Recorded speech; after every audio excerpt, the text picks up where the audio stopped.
ए जी का हो? हेने आई बाहरमा कहाँ जाता नहीं?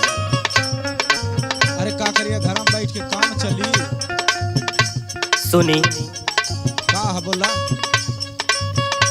अरे जारता जवानी कहाँ जला रजऊ, यही घर ही में कुछ देर बितला रजऊ।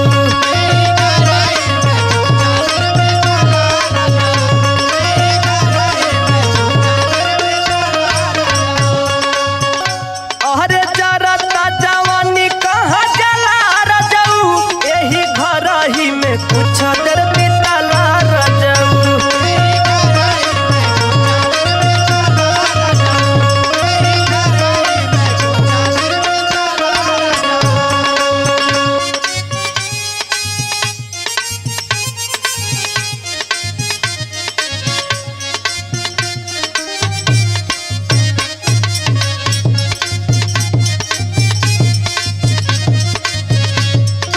अरे वाह बयान चंद भैया वाह।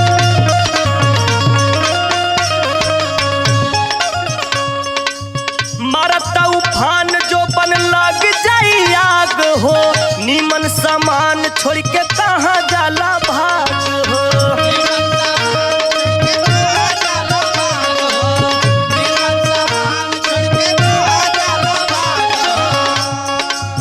मारता उफान जो बन लग जाई आग हो, नीमन सामान छोड़ के कहाँ जाला भाग हो।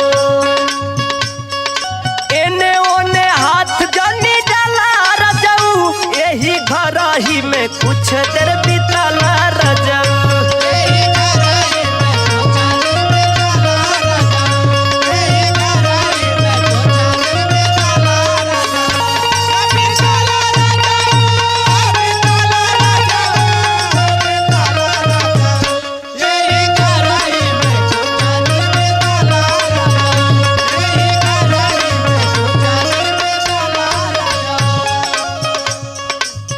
दिन भर बीत जाला बहरी के काम से, बातचीत कैला नहीं कबहू आराम से।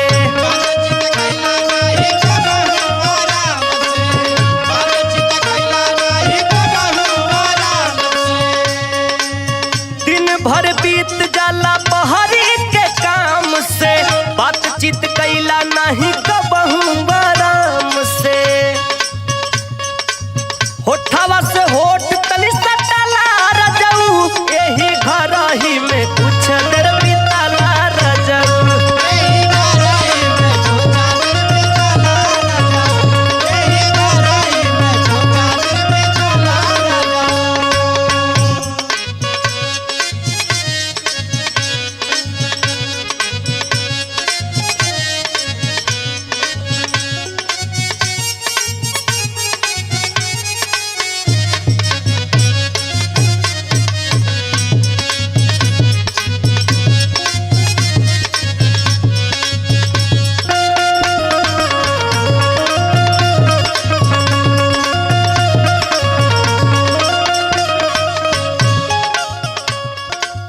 अमरजीत यादव तनिको देला ना ध्यान हो, अनिल अंबानी कहियो का देई जियान हो।